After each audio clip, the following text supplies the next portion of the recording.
We're doing this. We're doing this. Hey, man, you ever get a song stuck in your head? Got that one singing along to my son while I put him to bed for the night. And now I'm here talking to y'all and very happy to be back. I was sick for quite a while. And, you got to take care of yourself so you can take care of the people in your circle. And now I'm back and having a great time. And today's episode, one of the crazy things we talk about is the strangest animal you've ever encountered on a motorcycle. Get ready for that. But before we jump into all that, got a couple things real quick going to throw at you. Live Rishi. These guys make high quality CBD product. They've been supporting the show since day one, and I would love for you to go over there and show them some love. My personal favorite is the tincture, and I was using that while I was sick to help me relax and get a good night's sleep. You're looking for a good night's sleep, you got to check out the tinctures. LiveRishi.com, use the code word table. That'll tell them I sent you, and you're looking at 50% off. And I got a couple cool things going around on my website, waltzkitchentable.com. What I'd love for you to check out is Buy Me a Coffee, and follow along on that if you would. I'm doing some blogging and some other cool things. All right, Waltz Kitchen Table right on the homepage under yours truly. You'll see a direct link to Buy Me a Coffee. Now let's get on to this show. Welcome to Waltz Kitchen Table, where I feature captivating stories from fascinating people. Now, Ken, I was introduced to this guy quite a while back, and we connected right away. This dude has got some crazy shit flying around in his dome, and I enjoy talking to him very much. And our offline conversations are a ton of fun. And this guy's just all around good dude, man. And we share a high passion for riding motorcycles. So we talk about some flat earth stuff, some aliens, but a lot of riding motorcycles and the benefits of that. And also he challenged me to a poker game. So we're going to keep up on that and see how that pans out. Looking forward to it, my man. And other than that, man, oh shit, I ain't going to hold you up. Let's get to it.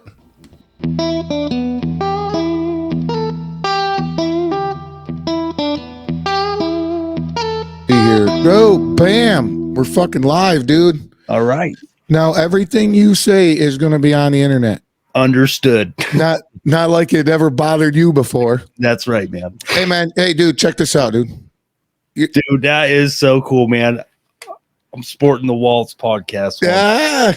I love this. I love this one. You just came out with a Bigfoot one, right? I did, yeah, man. I came up with a Bigfoot design with like the tree and a little Bigfoot under it. It says Swordfire X5 on it. Nice, dude. Yeah. You getting any movement on your merch?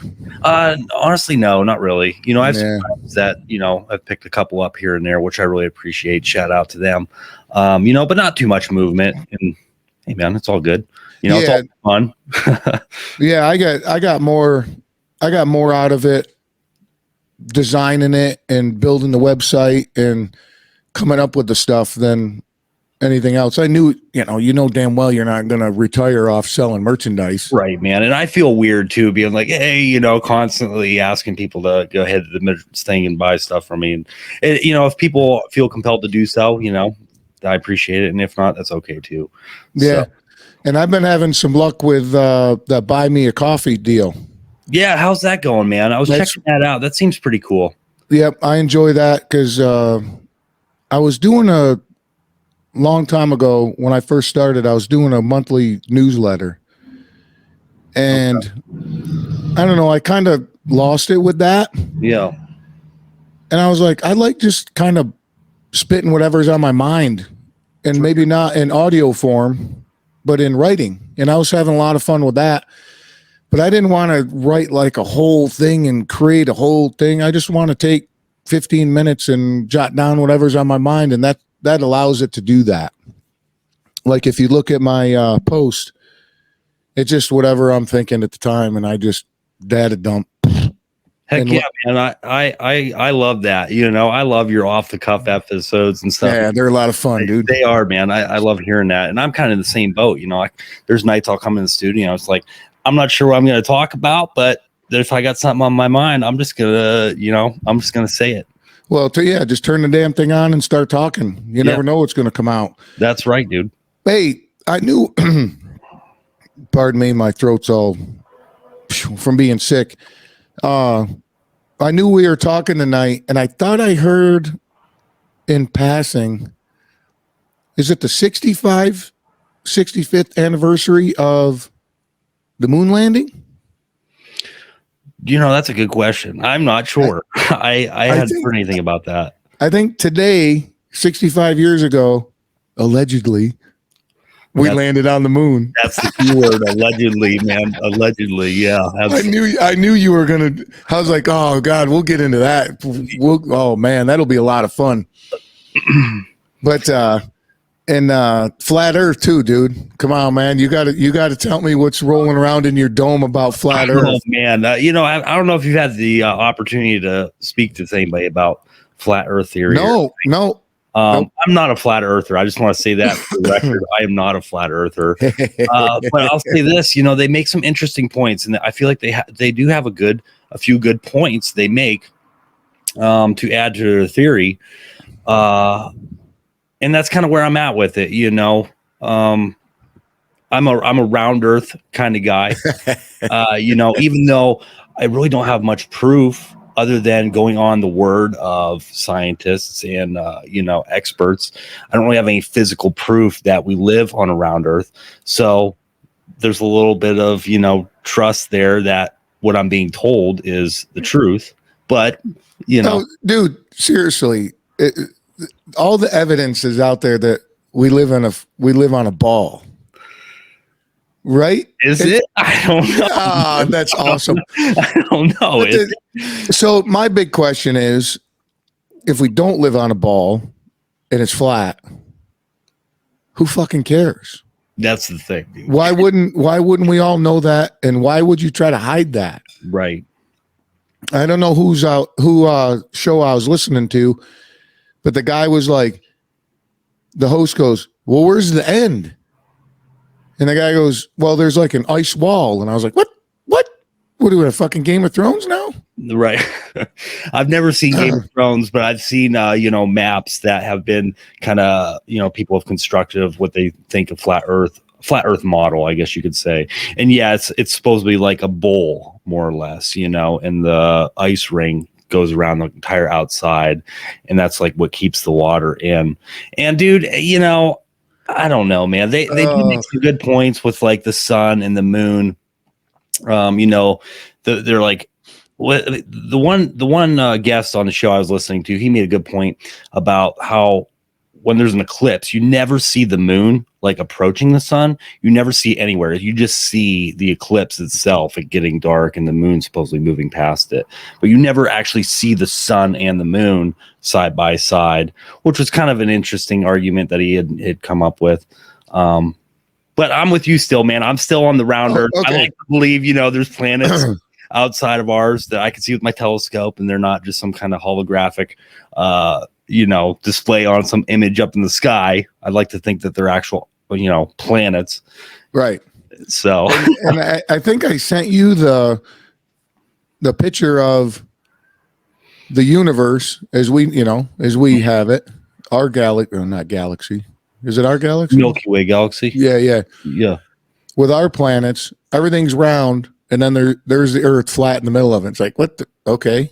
So why would just that one piece be flat? Yeah. And the physics alone, what do they say? The Earth is traveling at 6,000 miles an hour or something. Something like that. Yeah. Right. And spinning. I think I had it because I like this stuff about the universe and space and all that. Mm-hmm. And if the Earth stopped spinning, I think it's to the east, we would instantly travel like 800 miles. If the Earth just went and stopped. Really? Yep. That's how fast everything would just see. That's crazy to think about, man. Is it centrifugal force then that's just kind of keeping us? Yeah. I mean, and how old's the Earth? Depending on what you believe in, right? I mean, billions of years old. It's got to be, man. Can you even contemplate how old the universe is? I don't think you can actually. It's like trying to think of infinity or forever. It's hard to I don't think our brains can grasp No, I don't think so. of infinity. You know what I mean? Yeah, yeah.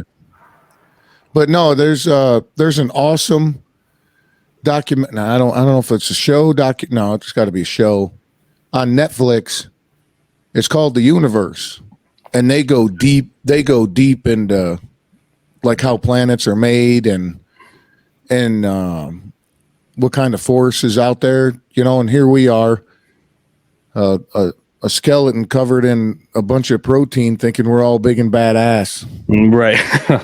you know what always kind of confused me a little bit is like we had this comet come through, and I can't remember the name of it. It was last year. Yeah, last year there was a comet that came through. I wish I could remember the name of it, but they said it was the next time it'll come around is like 3,000 years or something like that. It's the next time we'll be able to see it. I'm thinking to myself, what do they mean, like come around again? Like, how does that work? You know what I mean? If space and objects are just traveling, how is it like turning around to come back past the Earth? Right. Yep.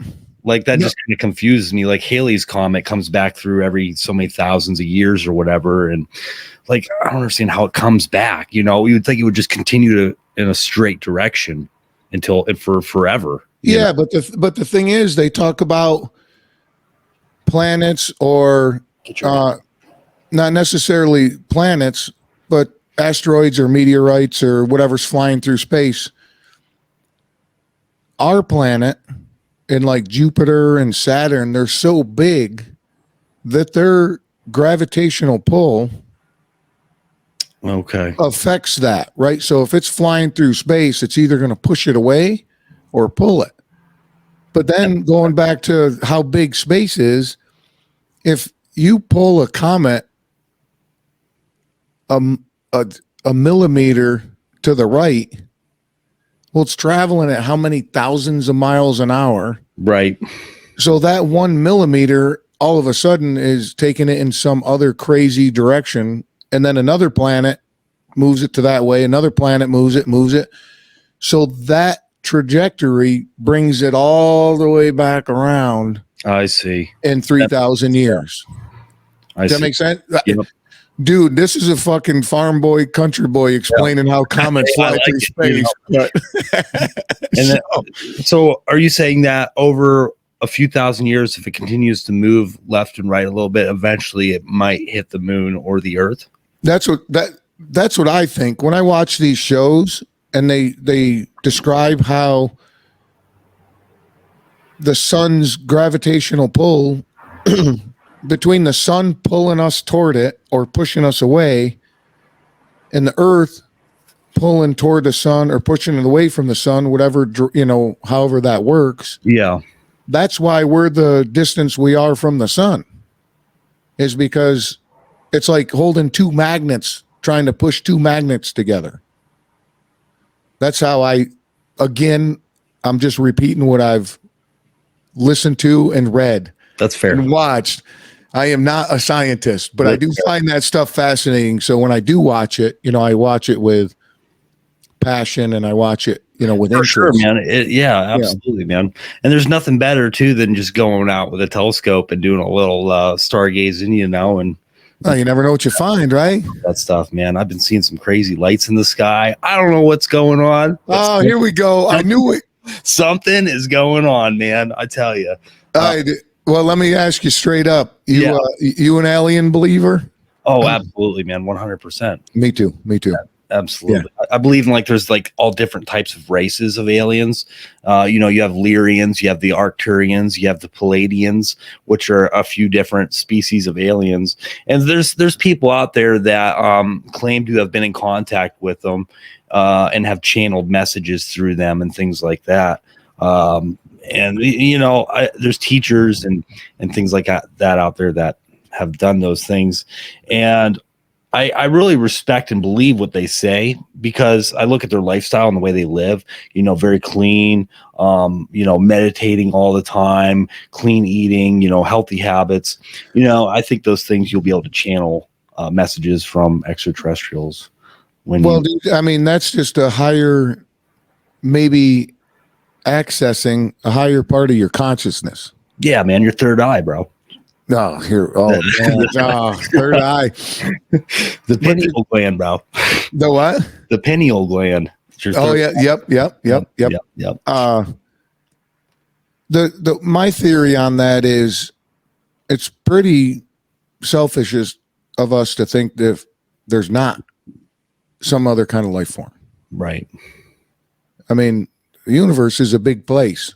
Yeah, man. You can't tell me that there's not another planet somewhere that's close to a star of some kind that makes life that we think it is, right? So why wouldn't it be something that looks human but doesn't need oxygen to operate?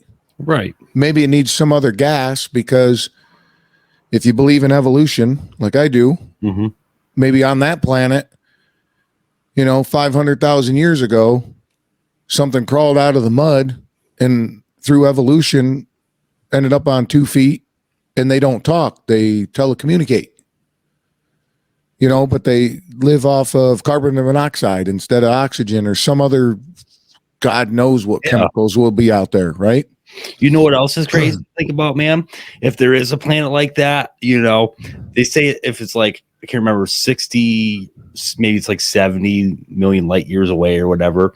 If they were on that planet looking at our planet through a telescope, they'd be watching the dinosaurs right now. Oh shit, that's really cool. I never thought of that. Yeah, just because like the concept of time. Isn't that crazy to think about? Wow. I didn't think of that, because what do they say, that when sun or the light from a star hits us, that's like 150 whatever light years away, or however. Yeah. That star might be burnt out. We're just seeing the light from it now. Absolutely. Oh, dude, I didn't even think about the whole. Heck yeah, man. There's still time on the Earth. If somebody's watching our planet from that far away, for sure. On this documentary, speaking of distance, this lady said 2 things that really blew my mind, and I jotted them down because I know eventually you and I were going to be talking, and I'm like, I know he'll be all over this one. So she says, to help you get a concept of how big the universe is. Our galaxy, the Milky Way, is a DVD, right? Yeah. And the universe is the Earth. Isn't that crazy? That's hard to wrap my mind around, man. I went, huh? What the? Oh, whoa! Wow! Whoa! Really puts things into perspective. Really. Yep. I have heard that one, similar to that. Like that word, the Milky Way is like the size of an Oreo in the state of Colorado compared to the universe. Oh, okay. Yeah. It's like, holy smokes. You know what I mean? That's crazy to think about. Yep. And then the other one, apparently there's a planet that they found that they think that there might be life similar to ours. I don't know what the name is, but she goes, people are like, why don't we go there? And she goes, imagine if the Earth was in New York City, and it was, sorry, hold on a second. No, go ahead, bud. Yeah, the little man. I can hear him in the background. Yeah. Where's Dad? I'm talking too loud. The Earth is in New York City, and it's a basketball. And we're a pea. Or I'm sorry, the sun is a basketball. And we're a pea going around the basketball. Yeah. Right? Then this planet that they found is the sun of that planet is in San Francisco, and the pea is that planet we found, and it's going around their sun. So can you imagine that distance? Yeah, you have to find a black hole or a wormhole or something, you know what I mean? To be able to travel through that that time and space, kind of like Interstellar, the movie Interstellar. I love that movie, dude. I don't know if we talked about that last time on the show, but that still remains one of my favorite movie of all time. Really? Absolutely, dude. Absolutely. Oh man, it's been a while since I seen it. But he man, because I think the biggest part that I remember is the drone crashed and he rebuilt it so he could drive the tractor. Yeah. Okay. And then it kind of looped around to where the dust, something was knocking on the wall, and that was actually him. Yep, from the like future in a different time or realm or something like that. Yeah. And spoiler alert if you haven't seen it. Spoiler alert. The movie's like 12 years old. No kidding. No kidding. But then I heard somewhere too, like a wormhole. I get all that.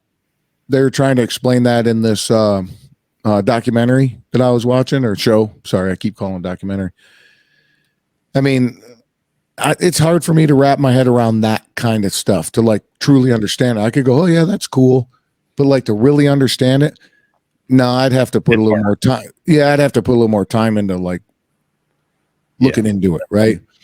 But like quantum physics and all that stuff. Yeah, and that right over this fucking farm boy's head, dude. Yeah, something I've been thinking about lately, though. Not to interrupt you, man, but something that's really been kind of blowing my mind lately is just like the concept that we've only discovered 20% of our ocean's floor. That is crazy, man. Like, what is in the ocean, man? There's still 80% that hasn't been discovered by anybody. That to me is wild, man, because who knows what's down there, dude. I like scary movies, and I got a 300 ring circus of an imagination. Fuck going to the bottom of the ocean. Really? Whew. And could you imagine the creatures? Because like the things that we do see or that we do find, like the fish down there on the bottom of the ocean, like they're all crazy looking, but we ain't even scratched. Well, scratch the surface. That wouldn't be a good way to put that. Dude, there's one fish that from like the bottom of the sea that has like a light bulb hanging from its face. You know what I'm talking about? Yeah, and they got a big old teeth and bottom jaw. It's a built-in light bulb antenna that just, can see its way around. That to me is amazing. No, I think that's to attract fish so he can eat them. Is that? Yeah, that's wild, man. Yeah. But you ever been on a submarine? Negative. I've been on them like as a museum. I've never been in the ocean on one, right? And I'm claustrophobic in a way that like I can get in an elevator, I can pile with a bunch of buddies in the back of a car, I can be in a crowded room, I can be on a crowded airplane. But if I can't move my arms up and down, I start to, freak out a little bit. So on these museums, I'm not the smallest guy in the world, dude. And I go around the submarine. I'm like, and you stay down for how long? They're like, 6-8 months. I'm like, you're good, bro. Good luck. You can have that. And the guide would look at me, goes, yeah, they would never put you on a submarine. Yeah. But we were in one in Pearl Harbor. Man, if you ever get a chance to go to Pearl Harbor, that's amazing. Yeah. That is really cool. Really cool. When did you go there? How long was it that you went there? Let me see, 18. I don't know, 8, 9, like 10, 2010. Okay. Yeah. And they got a submarine, and I was in one of the rooms, and there was a hole in the floor. Dude, I don't think I could have got my leg through there. Really? And I go, what's down there? He goes, oh, that's like storage and some stuff for the mess hall. I go, people go down there? Goes, yeah, all the time. And I was like, how do you fit down there? But I mean, what do you think's more dangerous, the exploring the ocean or space? Oh man, that's a tough one. I think probably space. I'm gonna have to say probably space. All that shit we got flying around the earth too, that probably don't help. Yeah, that can't help any. Yeah. I think exploring the ocean though, I feel like it should be easy. You know what I mean? Exploring the ocean. If you can figure out how to like regulate the pressure for depth and stuff, which obviously they have with submarines, why can't you just go straight down and just, float around and check stuff out, man. At least it's that simple in my mind, but yeah. Well, physics come into play at that point. Oh, yeah, I suppose, yeah. Can you imagine the amount of pressure Or at the bottom of the ocean? Why can't you build a drone that can do it, that can go to any depth and withstand any pressure? I mean, what's so hard about that? You know what I mean? Like, the stuff that they build, you think that wouldn't be a problem. Yeah. So, no, man. Speaking of equipment like a drone going in the water, I did watch this is years ago. The guy for Red Bull that did a free dive from outer space or from. Yeah. God, I can't remember his name. I can't either, but I watched that video actually a couple weeks ago. Like Felix something, but he went up in a balloon. Yep. And then jumped out. I was watching where he had to sit in a suit for like 3.5 hours. Well, because they're like, okay, it's going to take you about 3.5 hours to float to the jump, to jump height. And he had a problem for weeks to sit, because when he's in that suit, it's soundproof. It's its own atmosphere, everything. So they would put him in an easy chair and he would just sit there. And I guess he'd freak out and they'd have to get him out of there. And I saw they did the camera work, as you saw, and I was like, I would never get in that suit. Oh my God, I would freak oh my God, really? I'd freak out, dude. I don't know. Are you claustrophobic? I don't think so, man. I'm pretty comfortable in small, tight spaces, things like that. It's never really bothered me too much. Heights, a little bit. I do want to jump out of an airplane. I think I'd be nervous and a little scared to do it, but I think I could accomplish it if if like a friend with me or something to kind of be like, come on, man, let's jump out. Well, if you're an amateur, you don't have a choice because you're strapped to somebody and they're like, we're going. That is true, yeah. That's on my bucket list. I have not done that. I would love to do. Yeah, I would love to. Would you rather do that or bungee jump like off a bridge or something? Oh, skydive. Skydive. Yeah, bungee jumping. I just think it hurt my back for some reason. Fair. That's fair. Yep. I know a bunch of people do it. It's nowhere near as big as it used to be. It used to be like this huge thing. Is it big down where you guys are? No, man. There's not enough areas around here to do it, I don't think. But there's a skydiving place, about 45 minutes south of me. So pretty low, dude. I'm thinking about it. Fuck thinking about it, dude. Jump on the bike and go down there one day. Dude, I know, man. I have a lot of adventures planned for the bike, I tell you. What are you riding now, dude? 2011 Kawasaki Versys. Yep. It's like it's their like everything bike, it's sporty, but it also sits taller. It's got extra suspension for off-roading, dirt roads, things like that.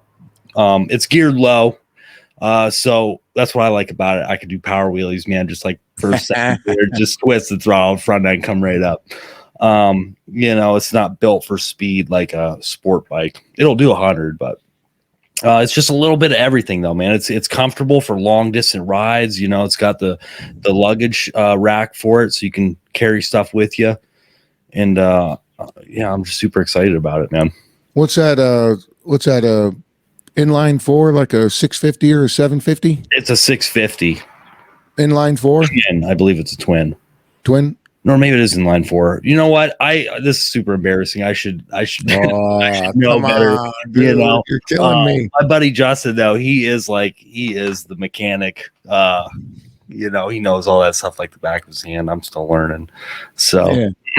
I've been riding pretty much my whole life, dude. I've ridden and crashed just about everything you can imagine. Really? Oh yeah, dude. If you ain't riding like your hair's on fire, dude, you ain't riding. I agree, man. I totally agree with that. Yeah. I tell you, the biggest thing that affected me I had the sport bikes and the inline fours and the crotch rockets and the speed bikes and all that. And then I saw a Yamaha Virago. Yeah. $750 for sale, and I was like, it's a good price. I'll do a little fixing up on it, sell it, make some money, move on, you know. I had V-twin, shaft driven. I haven't turned back since, and that was 25 years ago. That's awesome, man. Nothing like a V-twin, dude. I had my last bike was a 1900 V-twin. No kidding. Man. Big bike. Holy smokes. And I had what's that? You still have it? No, I sold it before I moved to Jersey. Oh, okay. And then had 18-inch apes on it. Oh, dude, that's awesome. Yeah, that was heck yeah, man. Dude, I love that bike. Love that bike. That thing, you want to talk about power. That thing scared the shit out of me every time I rode it. Oh, I can imagine, man. Mm-hmm, mm-hmm. That's and I had little tiny pipes on it. Little short pipes, no baffles. Loud. Oh, I bet, man. Yeah. At an idle, I'd set car alarms off. Man, that is so cool, man. I used to think those ape hangers were kind of ridiculous, but now it's like, man, those things are so badass. They really are, dude. They are so cool. I tell you what, when I got the Radian, Yamaha Radian, I've been a Yamaha man my whole life. I love Yamaha. Everything from four-wheelers, dirt bikes, snowmobiles, motorcycles, everything's been Yamaha. And so I go get this Radian, and it's got like little sport handlebars on it. And I ride it for a little while, and I was like, man, my back hurts. My shoulders are hunched. And I like riding for a long time. And I lived in Colorado at that time. And you just rode forever out there. Roads were smooth. The weather's great. So you just did a lot of riding. And somebody said, well, try some higher handlebars so it keeps your back straight. I was like, you talking about like these big ape hangers I see people using? He's like, yeah, try it, dude. And I was like, all right, fuck it, dude. I'll try it. Right. And then I said, well, just like in that time of my life, man, if I did anything, I went big. So I said, you know what? I'll just put some big handlebars on here since I'm doing it. And I tell you, man, and then hanging on it kept my back straight. So if my arms were up, kept my back in line. I wasn't hunched over. My shoulders weren't hunched in, hanging onto the handlebars. And then what I did was I cut off the foot pegs and I welded them further up on the frame. Oh, hell yeah, dude. Some highway pegs. Well, no, not that far up. Oh, okay. But if you see a picture of me riding that bike, it looks like I look like a flying squirrel, dude, because my legs are way out, my arms are way up. But I love that bike, dude. That was such a fun bike. And are you going to get back into it? Or are you looking at any bikes? Well, I put a post on my Instagram about it because if you look on my Instagram, it's a picture of me riding that old bike. I think I saw that. Yeah. Yeah. And it's in my blood. It'll always be in my blood. It's just not a priority right now. That's fair. I have other priorities in my life. They're material things, Yep. People are like, oh, that's such a great bike. You should have kept it. For what, dude? Right. For what? For it to sit in the garage and I'd look at it and go, oh, man, must be nice to ride it. No, let somebody else go and enjoy it. And when it's time for me to get another one, I'll get another one. Heck yeah, man. You'll know when the time is right to get one. You go through different stages and different interests in your life. And if it's always there, it's always there, But life's about experiences and different experiences, So 100%. Heck yeah, man. Yeah, but it was cool. Did you post about the different bikes you've had? Yeah. Yep. Yeah, that was cool to see because I was like, oh God. And I kind of laid back and, got the 1,000-yard stare going and started going through the Rolodex in my head about all the bikes I had. I'm like, I remember that one. I remember that one. That was a cool bike. Oh, that was a cool bike. No, I didn't like that bike. Oh, yeah, that was a cool bike. But yeah, that was a lot of fun. those weren't even all the pictures, man. I was trying to get a hold of some older ones from like when I was a kid. I was messaging my mom like, "Hey, do you have any pictures of me with that old Honda 250 custom?" Yeah. My dad had got me like an old street bike to start out on when I was like 14, 15 years old. Just a Honda 250. I think it was a 1982 or 83, something like that. And that was a fun bike, man. I'd be 14, 15 years old, just flying down the back roads out in the middle of nowhere country, just wide open throttle on that thing, living life, man. Dude, come on. Wide open, full throttle on a 250? Dude, it would be like 80. That's pretty fast, Well, how fast? 80? Like 85. No, that's pretty good. Yeah, that's pretty good. Moving for, being that age. No, that's true. You're not the man you are now. So if you you right now jumped on a 250, it ain't gonna do much for you. Enough, man. It's not enough. The 650 though. It's like right there. It's everything I need in one bike. I had that GSXR 1000, and that bike was wicked, dude. And I do miss it sometimes, but I cannot be responsible on that bike. You know what I mean? I just cannot do it, man. It was going to end up getting me in a lot of trouble if I, didn't get rid of it. Yeah. Well, people would ask me the same thing. People would ask me like, what do you need a bike that big for? And I said, it's not to go fast. It's to get me out of a problem. Mm-hmm. Like if I'm on the highway and something happens and I got to either accelerate or get out of the way of a car coming into my lane or a car, we're on a 2 or 3 lane highway and a car doesn't see me and they just come into my lane and I need to accelerate to get out of the way. It's right there. Yeah. Even your 650, dude, out in Colorado. Out in Colorado, you're already doing 80, 85. Mm-hmm. So at 85 miles an hour, you twist the throttle of that 650, you're not going to go very far, but at a 1900 or that GSXR you had, you don't need to drop a gear. You just twist the throttle and next thing you know, you're doing 110. Yep. That's the thing. And for me, it was all about the speed. Honestly, but oh man, it was a fun bike, Fastest I had that thing up to was a $187, man. That was the fastest that bike would go on a straight. Where did you do that? I don't want to say that. I don't want to disclose that information. Oh, okay. Because I'm thinking of Pennsylvania. I'm like, where the hell in Pennsylvania did you go that fast? There may or may not be, public roads that. My man. We went out to so we rode me and a buddy of mine rode to Vegas from Colorado. Mm-hmm.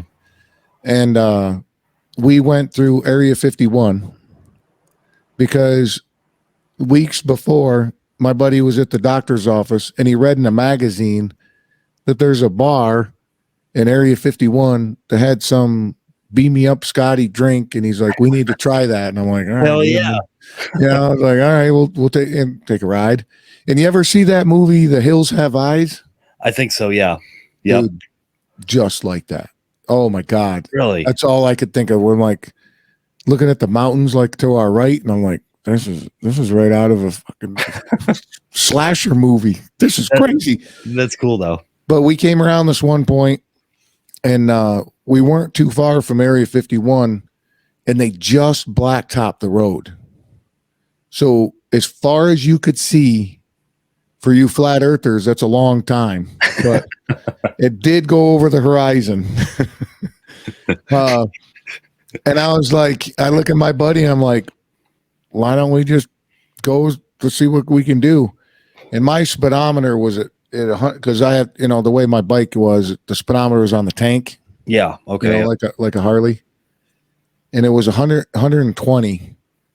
And I had that pegged in 4th gear, and I put it in 5th gear, and I could still feel it pulling. It still had a lot to go.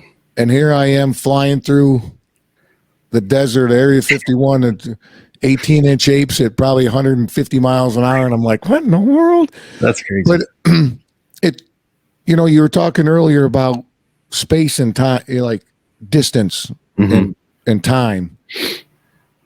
But out there, when you're going 150 miles an hour, it doesn't feel like that because there's nothing going by you like street lamps or houses. Right. There's nothing going by you to like give you that feeling that you're going that fast. That's fair, yeah. You know? Mm-hmm. And I was like, well, I guess we're just cruising. But you look at the speedometer and then you let off the throttle and you give a good 20 hard count and it finally comes down from 120 and it starts going and you're like, man, I must have been going like a bat out of hell. Heck yeah, man. But yeah, just going fast like that. And then the crotch rockets back in the day, that stuff is just trouble. Yeah, trouble. That's the thing, man. My ego is really starting to get out of control on that thing. Because there's something to be said when you're the fastest thing on the road and it, man, and that nobody can catch you.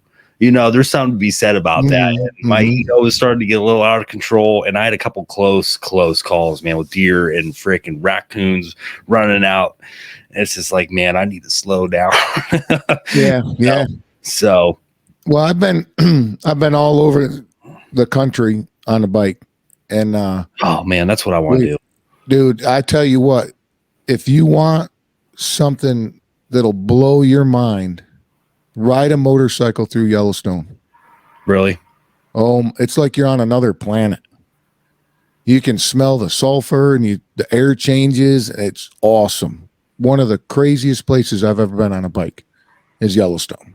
Heck yeah. Because my buddy and I left Colorado and we were going riding for a week and we did a suicide run to Yellowstone because somebody's like, I bet you can't make it up to Yellowstone and back in a certain amount of time. We're like, bet. And I didn't have any gear with me. On my bike, I had my leather coat strapped on the handlebars, the classic look. Yeah. And then I had a tool bag on the frame and it had some rain pants in it. And I had a t-shirt and jeans and my buddy had the same thing. And we're like, I guess we're going to Yellowstone. Holy shit, dude. We did not win the bet. Yellowstone is a lot further from Colorado than you think it is. It was worth it though. It was so cool. Absolutely. Yeah. Absolutely. Going through like Idaho, you wouldn't think, but Idaho is just beautiful. All that, everything out west, Oregon. Oh man, I'm sure. Yeah. Oh, it's crazy. And then just on a bike, again, you feel the air pressure change. Mm-hmm. You smell everything, just different. Yep. I definitely understand that air pressure and temperature change too. Even around here, you'd be going down a road and go down a little dip under a tree and it's like, ooh, just cool down like 15 degrees. Yeah. You know what I mean? Yeah, that's I'm totally looking forward to doing like some long distance traveling on the bike in the years to come. And I'm really hoping that the Kawasaki Versys is going to be the bike that will do it for me, So yeah, you think that would be good for put 500 miles a day on for a week? Dude, I think so, man. I did a lot of reading before I picked it up, and there was actually this one couple that traveled 33 different countries on the same exact bike that I picked up. Same year and everything. Yeah, 2011. And people just swear by them. And I'm in a few groups on Facebook, Kawasaki Versys groups, and it's just people all over the entire world, man, that just absolutely love these bikes, and they just put them to the test in all different types of terrain and things like that, Yeah. So, which kind of got me thinking too, like that would be a good time to check out that what you were telling me about before, where you can find people's like property and you can camp on their property for a night or a weekend. Hip camp. Yeah, hip camp, that thing, man. That'll be something I look into when I do decide to do that. Dude, how cool would that be? You just go, all right, you look on that and say it's a day's ride away and it's a bus. I'm going to stay in here. I'm going to stay in this bus for the night and ride back. So you make an adventure out of it to where you ride down to there. Heck yeah. Stay in the bus and ride back. That's cool, dude. Yeah, that'd be a lot of fun. Heck yeah. Yeah, speaking, here, let me change this. Speaking of that, there's something else I was going to hit you up on. Dude, all the shit that you, all the shit you run around on, that's cool, man. I really enjoy watching your Instagram and all the places you go and the things you're doing. Hey, thank you, man. I try to keep it different and I try to go on a different adventure. You know, like the thing on the bottom of the screen says, I'm always on a different adventure with my pup Miley. Oh yeah. You know, Sweetie. we went camping last night actually down by a creek that we have local to the area. It was great, man. We went down there and built a little campfire, pitched a tent, just hanging out all night, you know. Oh, how great is that? Yeah, dude. And I try to keep it, you know, once or twice a week, do a different adventure, you know. Did she ride on a bike with you? No, she doesn't ride on the bike with me. That's why I take her in the adventure truck. You know, I got a back seat made up specifically for her. Oh, okay. Okay. But yeah. And but going back to your bike, I'm not too familiar with the Versa. So you can take that off road? Yeah, actually you can. You know, my buddy has a Versys as well. It's an 09, and he put a Shinko 705 tire on it, which is kind of like an on-road, off-road type of tire. Mm-hmm. And it's great, man. You know, we've gone places and he'll take that thing up like dirt hills and stuff. And they're just kind of an all-round everything bike, you know? So growing up, the reason I brought that up, growing up, we had what we called enduros. So is that the new version of that? Oh, you're talking about like a DR or something like that, like a dirt bike sort of. That's Good, a street bike too. Yeah, no, it's not really like that. Is it more like the adventure? You ever see those really like adventure bike? Yeah. Okay, but for the common guy that can afford it, Right. Okay. Yeah. Those adventure bikes are. Yeah, because that's originally what I was looking at. I was looking at the BMWs and the KTM adventure bikes, you know. Damn, dude, what do you do for a living to be able to afford that? Yeah, well, that's why I was like, oh, he smokes a mess of bear. You know. But you know, the reviews on the Kawasaki Versys, that's what people seem to love for distance traveling. You know, the engines that they put on them are just a super reliable engine. You know, then I guess they put them on like 5 different types of bikes. So super easy parts for, super reliable. Yeah, if you're out and about, you could probably find some scrap parts or something because it's so common. Yeah. Or mechanic or whatever that would have them in stock, you know, or know what's going on. But like I was saying though, my buddy Justin, he has the same type of bike with the same exact engine. So I think probably one of these winters we're going to do a project where we kind of do a rebuild, a tear down and rebuild. And I really kind of want to know that bike before I do venture out on my own with it. You know, I want to know everything, the torque specs on every single freaking bolt, you know. Yeah, no, absolutely. Hang on just 1 second, dude. Yep, no problem. I didn't think that was good.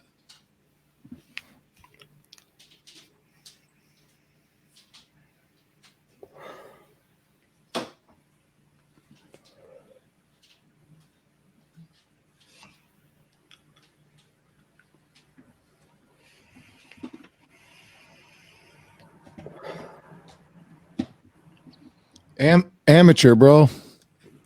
What's going on? Everything all right over at the kitchen table over there? What's going on? Dude, I forgot to plug my computer in. Oh no. Oh, dude, talk about an amateur. Wow, damn. Man, it's all good. Yeah. Whew. I'm sitting here and all of a sudden the little thing goes up. It's like you 5 have left. 8%. And I'm like, that ain't gonna work. That ain't good. No, when the last bike I had, I just truly enjoyed breaking that thing down. So my ex-wife bought it for me as a surprise. Mm-hmm. And of course, when she bought it, it's stock, 100% stock. Right. And I got it. And in less than 2 weeks, she comes out in the garage and it's sitting on a jack stand. And all it is the frame and the transmission. Oh no. Everything else was stripped right clean off it. And she's like, what did you do? I'm like, I'm building the bike, man. Heck yeah, that's what you got to do. You know, I already ripped the exhaust off the Kawasaki and I put a 4-wheeler exhaust on it. Oh, nice. It's freaking loud, man, and it sounds good. on my riding vest, I said loud pipes save lives. That's the truth. Yeah, 100%. I've had a lot of different people give me their own version of that. Mm-hmm. And I said, if you can't see me, I'm going to make sure you hear me. That's right, man. No, I definitely agree with that. Loud pipe save lives. And not only just with people, with deer and stuff too. I feel like it scares deer off. Oh man, I never even thought of that. I see a lot less deer when my bike's screaming like a hornet down the road, you know? Yeah. Oh man, I never thought about scaring wildlife away. Yeah, that's a good point. Oh shit, speaking of that, I got a really crazy story for you. Yeah. So I had my Yamaha, my buddy Mike and I were going to Vegas. So we're riding to Vegas from Colorado. And I'm a left laner, even on my bike. So I hugged the yellow line. Yeah. Okay. And my buddy rides behind me and he's like, I'm still deaf in my left ear because of that damn bike you had. But I'm following a tractor trailer down some road. I don't know where we were or anything like that. And I'm just looking to pass him. Mm-hmm. Right. So I'm pretty close to him. And he slams on his brakes and there's a little bit of smoke comes from his tires, like, and the back end moves or jumps a little, how a trailer does and I was like, oh man, dude. And this animal, he hit something. My buddy thinks it was a wolf. Really? He hit something. The driver's side tire and the trailer ran it over. It popped up, went over my head. Nuh-uh. If I stood up, because I was getting lazy, I was getting tired, so I was kind of hunched over on my bike, Mm-hmm. But if I was standing straight up, I bet you that thing would have clipped my head. No, that's kidding. how. Yep, it went flying right over, and it landed on the road next to my buddy. So he saw it, because you know how when you ride staggered. You don't ride, in the line. So I was riding on the left part, like the driver's side, and he was riding on the passenger side, but he was probably a good 50 yards back from me. Right. And and he goes, I swear, Walt, that was either the biggest dog I've ever seen or a wolf. I go, dude, I don't remember seeing anything, but all it was white and it went over my head. And I was like, woo, okay, that was close. Was that the closest call you've ever had on a bike? When I was young with one of my Virargos, I had a special edition 1100 Virago. I ran over a woodchuck about 30 miles an hour. No kidding. Yeah, about wiped me out because, that's like running over a bag of rice. Right. It's all, rolls and it's all slippery and all that. But let's see. My dad, a deer ran right into my dad. No kidding. Yeah, like how they jump across the road, especially like in your country. Yeah. Like I grew up in country like you are in. Mm-hmm.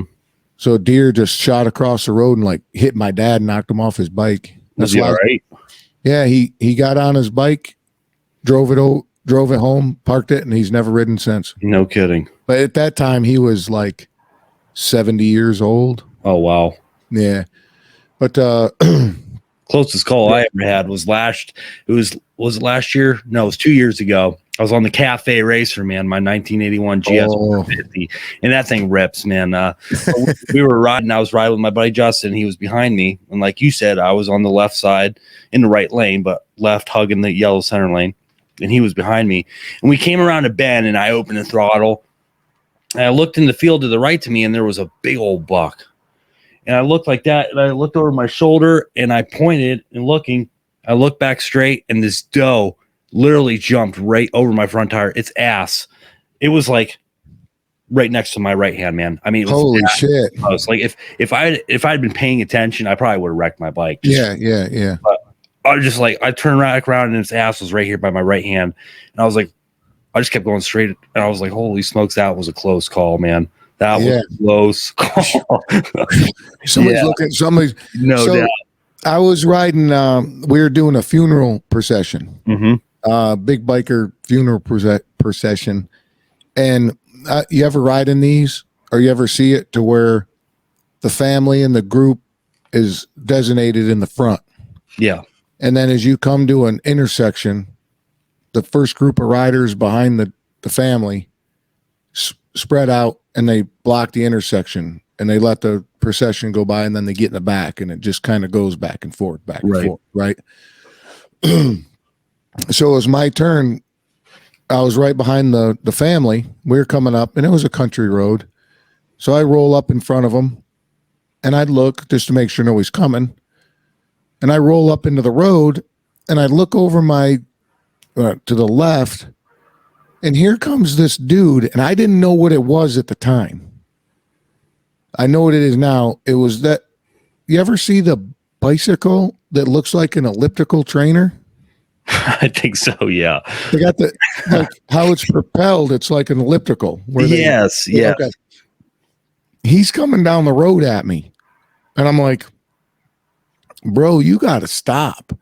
There's like 60 motorcycles. You know, I didn't. Obviously, I'm not telling him this, but in my mind, I'm like, "There's like 60 motorcycles coming, right?"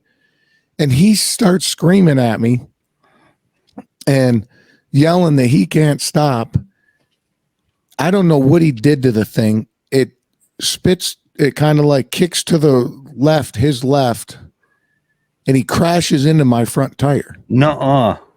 And the procession starts rolling by, like just as he crashed into my front tire. And I had my big Yamaha with the apes on it. And I'm like looking at him and I go, "What the hell's your problem, dude?" And he goes, "I can't stop." I go, "That's not my problem." He goes, "You shouldn't block the intersection." I go, "What happens if somebody pulls out in front of you?" Yeah, no kidding. You ain't got no brakes on that thing or what? Yeah, apparently, yeah, I don't know if they were new at that time and he didn't know how to run it. Now I see him more now, but right at that time I was like, "What the hell is this guy riding?" And he's not stopping.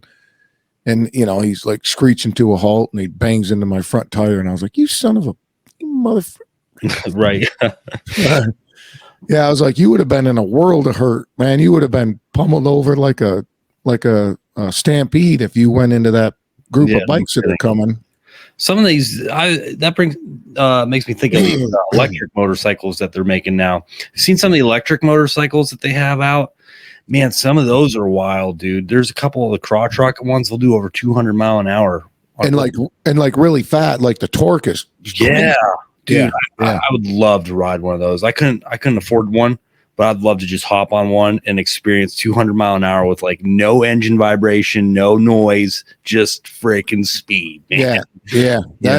So when out in Colorado they had it was in Copper Mountain. What the hell is the name of that? It was a festival where all the big motorcycle manufacturers would come for like a week. Is that like the Sturgis thing or? No, it was more of like you would come up and test drive bikes and they would show you what's new and that kind of thing. And Harley and Ducati had an electric bike. You couldn't ride them. You couldn't test drive them. But they had an electric bike and they were doing demonstrations like with their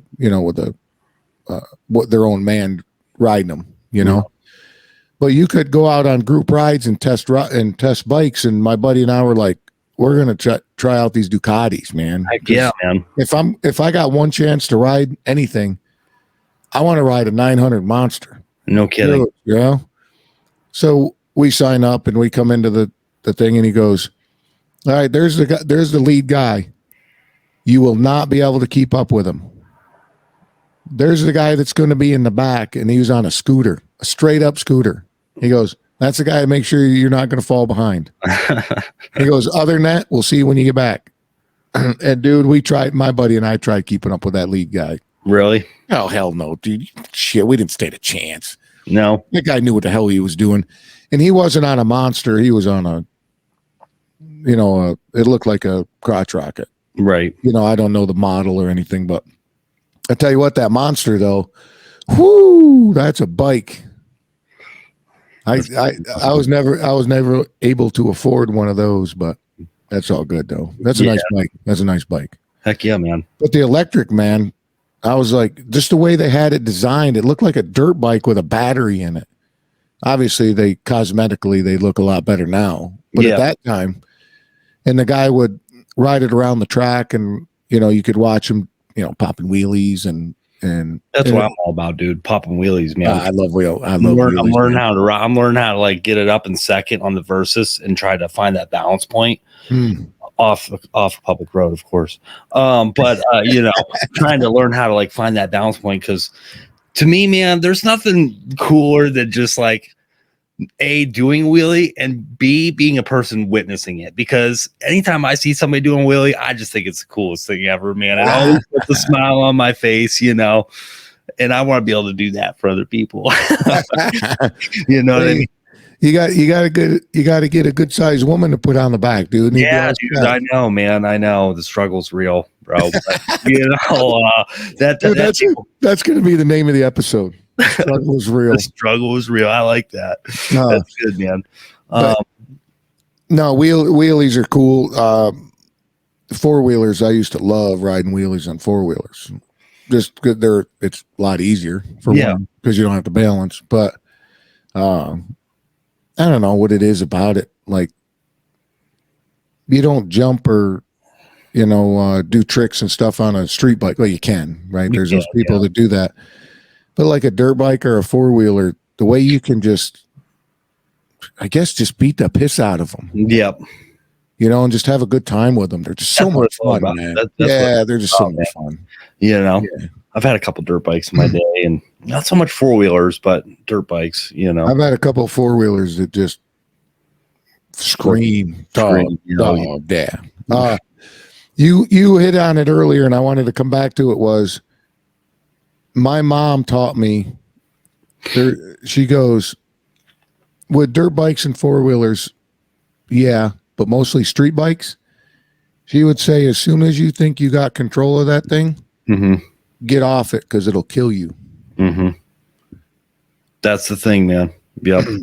Yep, that was her saying. You lose respect for the machine, man. You really you got to respect the machine for sure, and you got to be safe, man. You know you have to take into consideration other people's safety as well. Well, that's the other thing. You can't be a delinquent about it. Yeah, exactly. You know, I like speed and I like danger. You know what I mean? But I still try to stay very focused while I'm riding. You know? Well, what the thing is too, riding a bike, you got to be on the defense most of the time. You know, and I learned that lesson out in California. We crashed out in California, and it was my fault. But so I had a thing since I've been riding. I would get on my motorcycle. As soon as I got on the road and up to speed, I always wore boots, right? Most of the time I had work boots on. I would put my boot down and drag it on the concrete at speed just for 3-4 seconds. That was it. And the thought was, I'm giving the road goddess a little bit, just a little bit, so she doesn't take a lot. Yep. And when my wife Val and I, we rented a Harley and took it from San Francisco to the plan was to take it to San Diego down the Pacific Coast Highway. And awesome ride, dude. The ride was great. It's cold as hell, but we knew it was going to be cold. And we came out of LA on the 405 and I wasn't paying attention, and the guy slowed down, like traffic slowed down, like on a corner. Yeah. And I wasn't paying attention, slammed right in the back of him. No kidding. Yeah, and we crashed on the 405.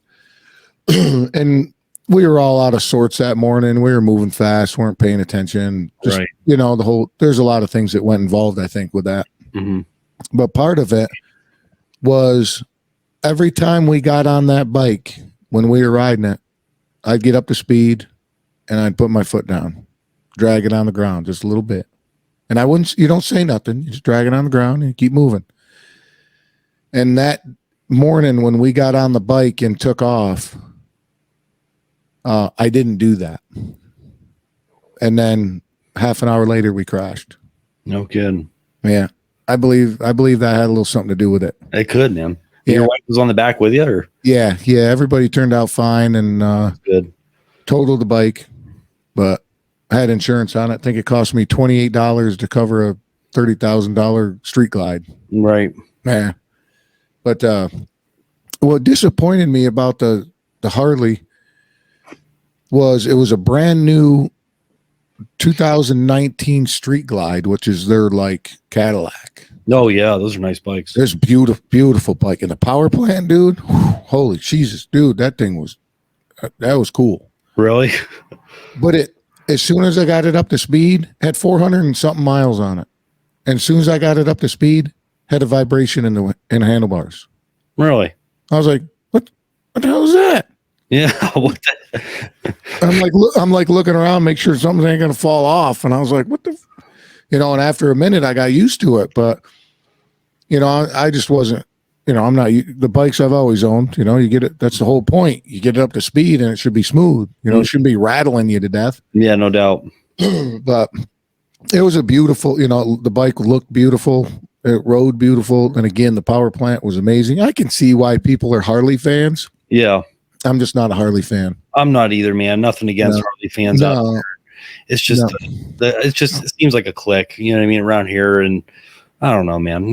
Like you said, nothing against them, but I had my, I remember when I had my big bike, my last bike,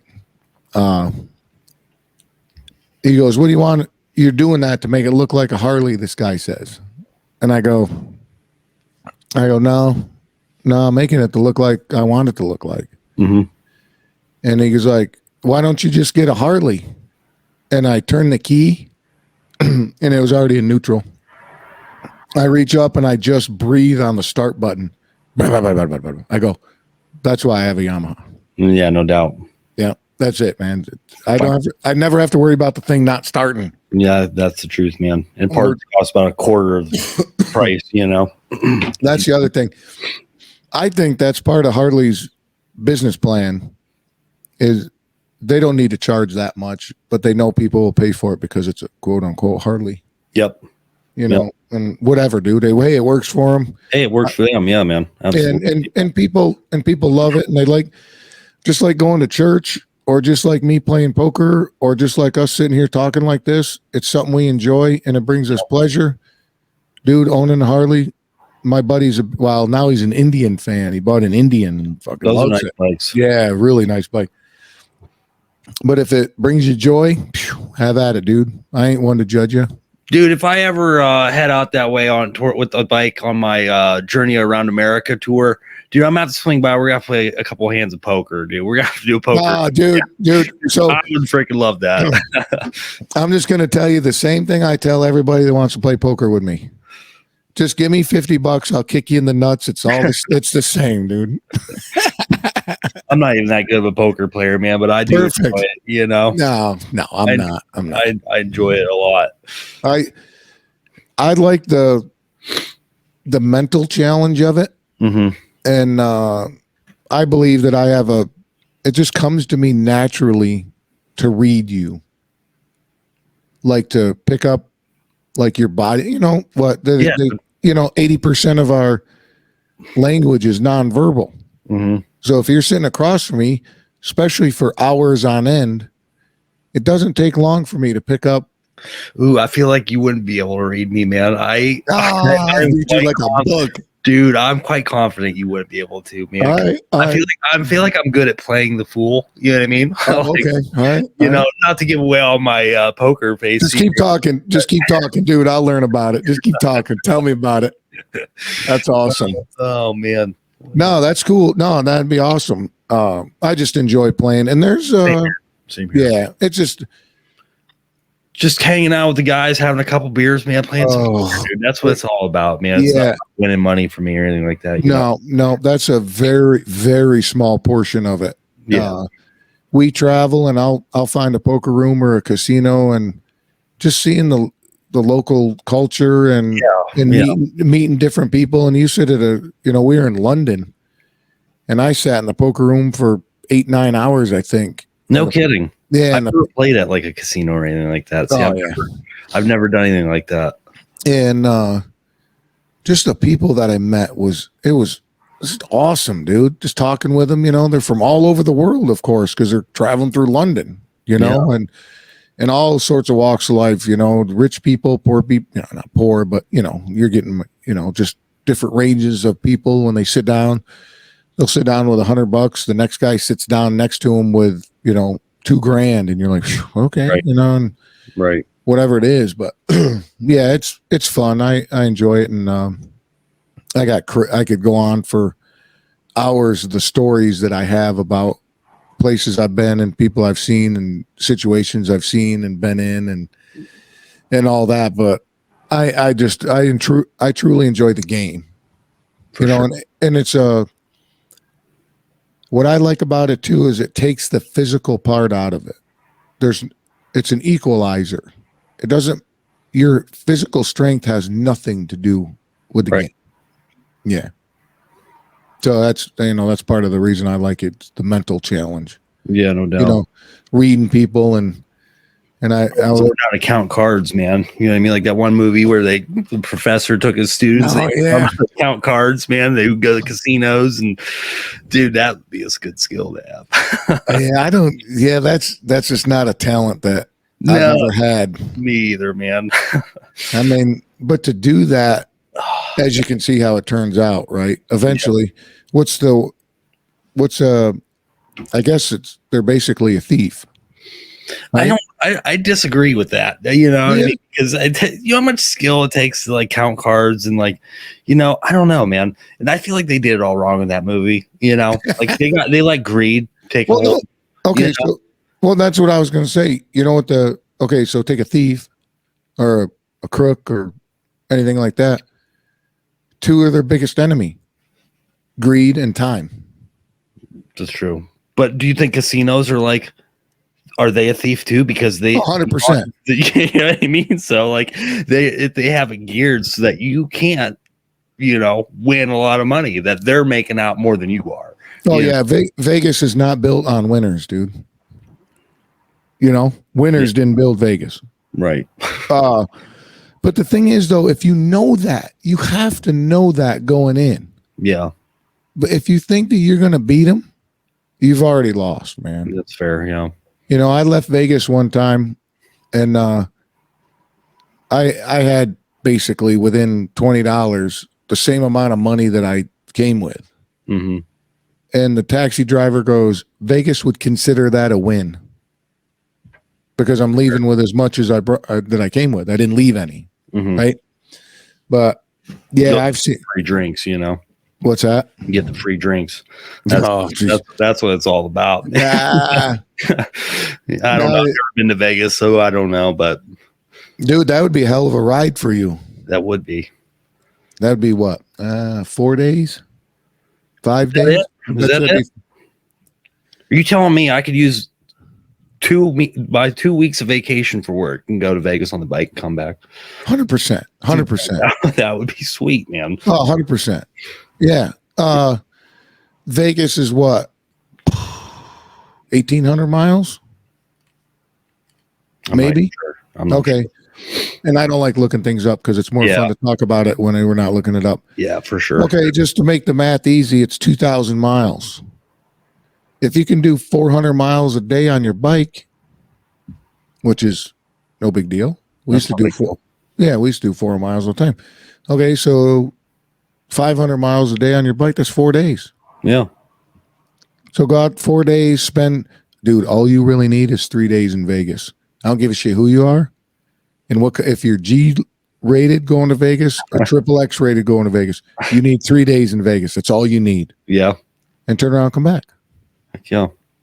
You know, and you see a lot of good country, beautiful country. That's what I'm looking forward to, man. Seeing the country, you know, I really want to hit those western, northern states, you know, Montana, Wyoming, Oregon. I'd love to go to Oregon, man. Oregon's beautiful. Yeah. Montana and Wyoming, fuck them states on a bike. Really? Man, not a fan. Nothing to see or what? Yeah. Now, something a little closer to home for you that's super cool on a bike is the Badlands in South Dakota, I think. Okay. That's super cool. Is it? The Badlands in Dakota. Again, I think it's South Dakota. That's really cool. That's beautiful country, man. Heck yeah, man. I'm gonna do the whole loop. Yeah. But like going through the flyover states, you know, like Kansas and Wyoming and all that. Mhm. It'll test your mental capability. Even if you got headphones on playing the best music you got and whatever you listen to, it'll still test your mental capability. Really? Yeah, it's boring. To me, it was boring. Just straight and just Nothing to look at, straight. And you cruise at 85 miles an hour for an hour and a half, and you got to stop and get fuel. You take a piss, drink some caffeine, 85 miles an hour for another hour and a half, maybe 2 hours, depending on what your tank is. You know, I don't know how much, you know, your travel time. And you just repeat all day. And it takes pretty much all day to get through one of those states. But, it's just a different. And then you roll into like Colorado or Arizona or New Mexico, and you're like, whoa, oh my God, this is amazing. Which, to me, is the same thing as having 4 seasons. Like out on the East Coast here where I am, I like the 4 seasons. Mm-hmm. Because for 3 days you get rain and shitty weather, and all of a sudden on Thursday it's sunny out and 80, and you're like, this is amazing. Oh, this is beautiful, beautiful, beautiful, beautiful. But out in Colorado where I lived, it was 72 and sunny every day.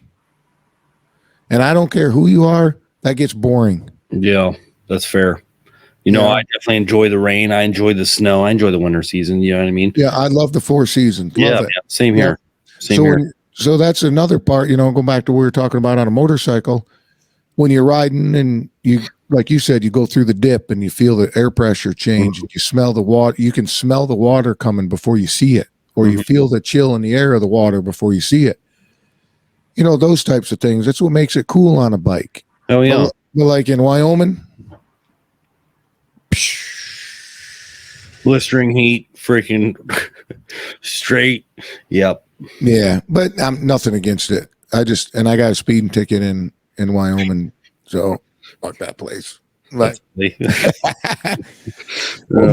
my buddy didn't follow the rules of the road. You know what the rules of the road are when you're riding together? What's that? You get pulled over, man. Your buddy keeps going, and he'll meet you at the first bar you see. Oh, yep. Yeah, that guy. Met him on the road. Yeah, I don't know who that dude is. Just keep on going. So I get pulled over, and my buddy Smitty pulls over like down the road a little bit, and the cop rolls up to me and goes, "Why don't you just go up to your buddy and I'll give you both a ticket?" I was like, Smitty, you should have kept going, bro. And then a couple of years later, we were in Colorado, and he got pulled over, and I just kept right on going. I was like, I'll meet you down the road, bro. Yeah. But do, man. Bikes I love riding, been riding, you know, I'll ride again. Again, it's not like itching at me, and I'm not going to put any pressure on myself to do it, or, you know, like I said, it's just not a priority at this point. Hey, man, you know, when the time's right, you know, maybe in the future, get the little man a little 80cc dirt bike or something. You know what I mean?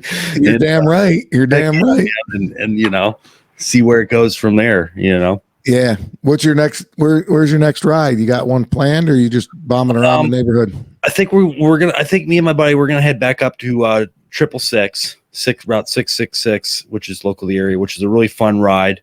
We're going to take the bikes up there and maybe do some camping. That's our next trip. And then after that, I'm not sure, man. You know, I'm not sure too much. So. Yeah. I mean, there's plenty of ride. I mean, just go. Yep. That's right? Is that what you guys are doing? Yep. Just kind of going, you know. So I'm looking forward to it, man. You know, nothing too crazy right now. You know what I mean?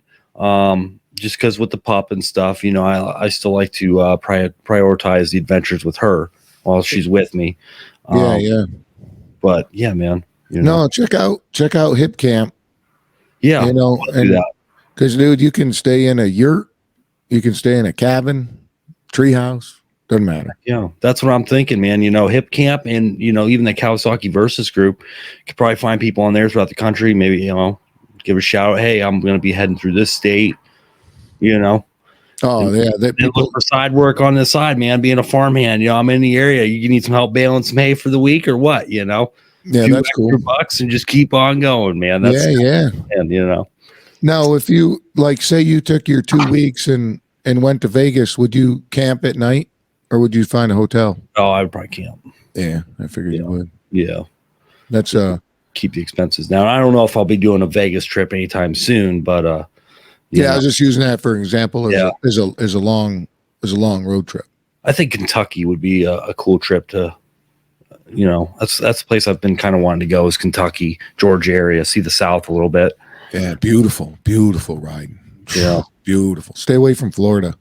That's just my opinion. That's what I've heard. Yeah, that's all straight lines and flat and hot. Yeah. Now I tell you what though, Alabama is hot. I bet, man. Oh man, I've heard. Dude, I tell you what though, when you're rolling down some of those roads, it's like right out of a movie script. Or is it? Oh my God. It's like you're like looking around going, is this real? This can't be real. No, this ain't real. No, it is real. Holy man. Like Georgia and Alabama, it's beautiful down there, dude. You know, I've gone through there a couple times on a bike. And just like any other time on a bike, you try to stay away from the highways unless you're unless you're trying to make time. Right. If you're just trying to get somewhere. But at that time, we were just like, hey man, look at a map because no GPS phones when I was there. You know, so you're like, you pull over the side of the road, or if you're lucky, your buddy had one of those tank bags with the plastic on it where you put the road map underneath it. Oh yeah. Yeah. Old school stuff. And you'd be like, all right, we're going to go, excuse me. We're going to go Route 3. Okay. Look for 280. And we were riding forever, riding. Did anybody see 280? Back that way. Yep. Anybody see 280? Nope. All right. Pull over. Unfold the map. Oh shit, man, we gotta go all the way back that way. Yeah. But that's what makes it fun. Yeah, man. I'm actually looking for a Pennsylvania state map, and they're getting harder to find. Maps are getting harder to find. You got to special order them online or something. But we stopped at a couple visitor centers when I went to actually pick that bike up, and was looking for a while. Like, man, they ain't got no freaking maps because we drove 5.5 hours to get that bike all the way over to the Poconos, Pennsylvania. Okay. And yeah, man, we just kind of that whole trip was a super awesome time, exploring the state of Pennsylvania. But yeah, couldn't find any freaking maps, man. Even in like visitor centers and stuff. Yeah, we stopped at some visitor centers and they didn't have any. You think they would have them? Yeah, you'd think so. Now they're just like, look at your phone. Yeah, pretty much. Right. No, yeah, I could see that. Taxpayer dollars go elsewhere. But my dad and I went riding one time, and we went around the Great Lakes because I lived in upstate New York at the time. So we went around the Great Lakes up through Canada and then come back around. Yeah. And for 2 days, we just got hammered with rain. I mean, hammered. And at night, we would find a hotel. We would find a laundromat. Dude, and just like you and I are sitting back right here, relaxed and talking, we're in the laundromat. My dad is stripped right down to his underwear. Kick back, not a care in the world, dude. Well, all his clothes are in the dryer drying. He's just reading the newspaper. I was like, that's funny, man. Yeah. My dad and I had some good times riding. He had a little 650 Virago at the time, and that's cool. Yeah, he taught me how to ride. He's the one that gave me the bug. Growing up, I would have a dirt bike to where I can't reach the ground, but with only one leg, and the other leg was hanging on the seat. Yeah. You throttle it and you get going and you jump on the seat and down the road you go, Heck yeah. And then we'd go to bike shows and look at motorcycles, and he'd show me how to buy them, When I was growing up, you always bought them in the fall, not in the winter or the spring, in the fall. Because people are like, I need room. Gotta get rid of this thing. Yeah. Gotta buy a snowblower. Yeah. So I would buy bikes all the time, dude. That's awesome. Ride them, sell them, ride them, sell them, fix them up, sell them, ride them, sell them. But yeah, that's kind of the boat I've been in a little bit, and I'm done doing that. I'm holding on to the Cafe Racer, and I'm not letting the Versus go either. So yeah, nice. Now you just sit there and like you did with the exhaust, you go through and and do your thing with it and make it your own. Yep. You know? That's the thing, man.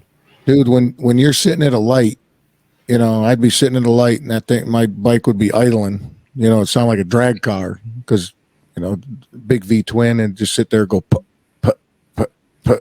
And somebody pull up and they're like, that's a nice bike, dude. Thanks. You know, but I had my hand on every nut and screw and valve stem and except for the transmission. I never touched the transmission because that's a complete fucking mystery to me. Right. There's a lot to that. Yeah. But I was grinding and welding on that thing and Hell yeah, dude. Yeah. Had stuff powder coated, painted stuff my own. It was a fun bike, man. It was a super fun bike. Yeah. That's all that matters. Hell yeah. People are like, why are you riding that? Because I want to. Well, I wouldn't. I didn't ask you to ride it. I didn't ask you. Yeah, exactly. Yeah, I didn't ask you. But yeah, dude, that was cool that we got talking about bikes. Yeah, man, I really enjoyed it, man. I'm looking forward to the adventures on them and stuff. And yeah, keep me I'll just watch your Instagram, but keep me posted, dude. Heck yeah, man. I'm on Instagram, Facebook, wherever. Yeah, just we're gonna shut it down here. So just holler at everybody that where they can find you. You can find me on Instagram, SwordfireX5. SwordfireX5 will probably pull up anything you want to, anywhere you want to find me. Just type in SwordfireX5. That's the YouTube channel. You can also find me on Facebook, Kenneth Statkin, my full name. But yeah, that's about it, man. SwordfireX5. Where'd Swordfire X5 come from? Dude, you know, I've been asked this question a lot, and it kind of started as like it was I think it was my first email, you know, when I was like, oh damn, dude, what was that, like 12 or 13 maybe? I was like, I want a cool name. I was like, I like Star Wars. I want a cool name. And I just kind of went with like Swordfire X5. Oh, wait a minute though. Wait a minute. So you went Swordfire. So did 1,000 other people. So they're like, oh, you got to no. I only had Swordfire. The X5 actually came from my brother. It was kind of an idea of my brother because he had a username Macro X5, and I was like, okay, that's cool. Maybe I'll just do like an X5 too, you know. Yeah. You know, I don't know, man. It's just kind of my brand, I guess. Nice. I like it. Well, the other thing too, it stands out. Yeah, it stands out. Yeah. So no, I appreciate you coming on, dude. I always enjoy talking with you. Again, I never knew where the conversation was going to go. I was going to hit you up about aliens and shit. Yeah, man, I didn't know what we were going to be talking about either, you know, because I'm into the conspiracy stuff and motorcycles and adventuring with the pup. You know what I mean? All that stuff, dude. Yeah, so, we'll get into conspiracy theories another day. Yeah, man. And anybody out there listening, you know, if you do hit my channel, you never know what you're going to find on the YouTube channel. There's nights where I'm just in there spitting in the mic. You know, I upload all my podcast episodes on there. Oh, yeah. Real quick plug for the podcast. If you want to check my podcast out, it is on Spotify and everywhere else you can find podcasts, Conversations with Kenny. Oh man, that's the tag I didn't make. That's okay, man. That's all right. I'll put a link in the show notes because it's on my YouTube channel as well. The episodes are on there if you want to find them. Okay, cool. Information. So right on, dude. It is always a pleasure sitting there bullshitting with you, dude. Absolutely, you too, man. Thank you so much for having me on. Yeah, and then hang out just for a second. I'm gonna stop recording, but we'll hang on just for a second. Yep. All right, buddy. Thanks, man. Yep, you're welcome. Told you this dude's got a lot of things flying around in that dome, and we didn't even scratch the surface. I tell you what, reach out to him. He would love to hear from you. Jump on his YouTube and his Instagram. I enjoy his Instagram very much. He's always going on some adventures with his dog like we talked about and doing some cool things. So all the links are in the show notes, and I'm not going to keep you because I know you got some shit to do, but don't forget, liverishi.com. Use the code word table. Looking at 50% off. Try the tincture. And then Walt's Kitchen Table, right underneath me, yours truly, little video on the homepage is Buy Me a Coffee. Would love for you to follow along. Having a lot of fun with this blogging thing. So remember, when I say have a great day, the motherfucker is silent. Till next time.